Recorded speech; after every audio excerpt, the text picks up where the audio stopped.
Trantino. Questa è una bella immagine, questa è una bella immagine, questa è una bella immagine perché è una fotografia di quello che è la festa di Sant'Agata, no? Al di là del, come dire, della fotografia istituzionale del sindaco c'è anche la First Lady, la moglie del sindaco. In questo momento, sindaco, che è, come dire, un momento della città, c'è poco da fare, questo è il momento che la città vive con più intensità, speriamo anche, insomma, con molta devozione e speriamo anche con molto ordine. Assolutamente, questo brio che si respiri sempre, ogni giorno dell'anno, allo stesso modo il rispetto che oggi stiamo vedendo dei cittadini per le regole, per la città, che lo si possa cogliere continuamente.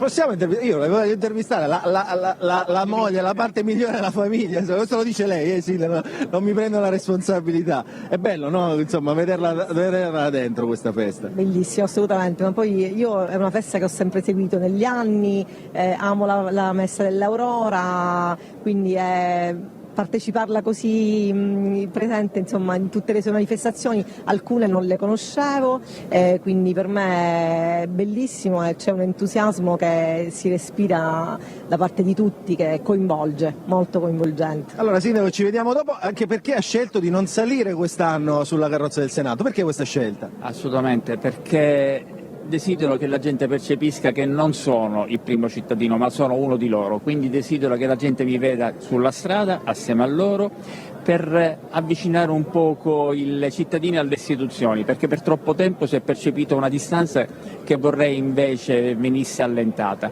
Ecco perché ho deciso di far salire sulla carrozza del Senato 3 ragazzi di scuola media che rappresentano il futuro, le nostre basi, il nostro pilastro per l'avvenire. Non è una sovversione alle tradizioni che io rispetto, io sono un tradizionalista, però credo che un segnale simbolico lo si debba dare, ho inteso darlo in questo modo. Papà dov'è? Ci guarda da casa, no? Sì, papà ci guarda da casa. Il suocero? Assolutamente si è collegato con tutte le televisioni locali per seguire tutta la festa da casa. Allora ringraziamo il sindaco e la signora Tiziana che abbiamo incontrato così casualmente e diamo la linea a Edoardo Saitta che si trova già alla collegiale.